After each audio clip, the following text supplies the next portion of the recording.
supposed to be finished, but I'm just going to read a little tiny bit more because there are a few bits here that I could read.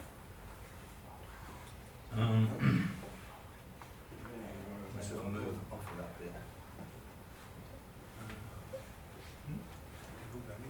there. Okay. What's that now? This is called The Scene. I was 15 years old and already well primed in blues and R&B music when I first saw the prototype Rolling Stones perform in 1963. The venue was a Soho dive called The Scene in London's Piccadilly, and it was a Wednesday night. Dad had lent me the family Triumph Herald car to drive up to town. Borrowing the car was always a big issue between my father and my brother, as any parent will know. We passed through the West End with Mick humming Jimmy Reed's song, Bright Lights, Big City, which was appropriate enough. Then he parked up and we descended into a small basement. I was left sipping lemonade while Mick went off to get ready.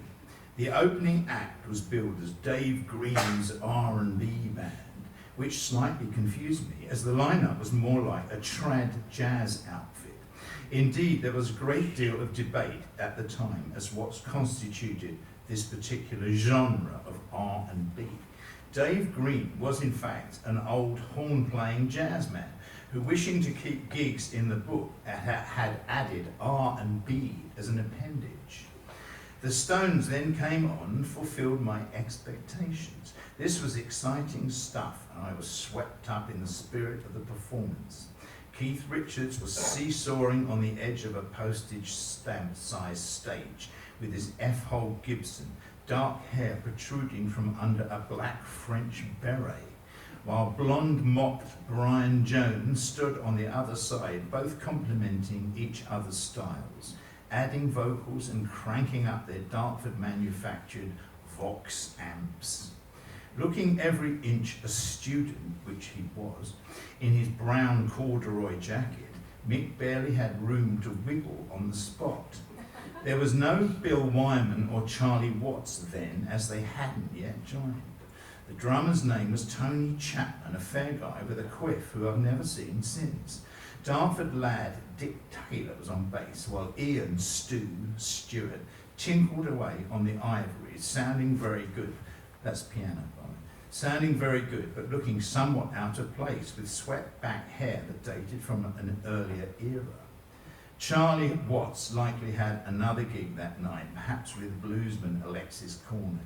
It all sounded great to me as they ran through the many tunes I was familiar with from records and tape.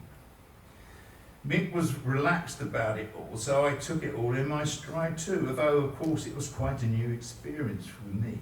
After the gig, we dropped off at a dilapidated terraced house in Edith Grove, then an unfashionable part of Chelsea, where Mick rented a room.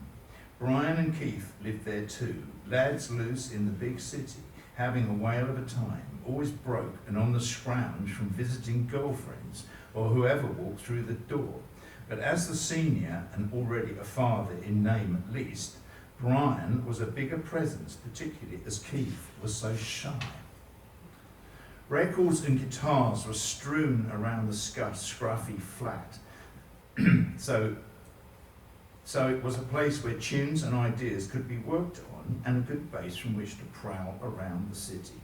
We left though as Mick delivered me and the Triumph Herald back home in the early hours. I visited Edith Grove on later occasions, was intrigued to actually see the place reconstructed in the Stones exhibition in London in 2016. I could remember Brian seated on the floor, analysing an Elmore James solo, copying the exact little traits that added up to the whole picture. Brian even gave himself the name Elmo Lewis at one point. There was no instruction videos back then. You had to deconstruct the arrangements to discover what was going on.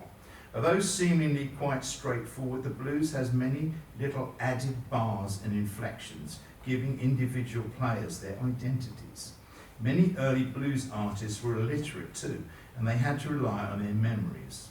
A better educated, mainly The better educated mainly confine their studies to the Bible.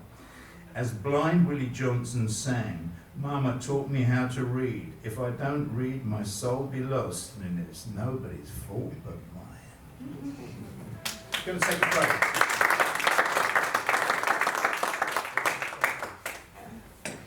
You're allowed to have an alcohol-free beer now.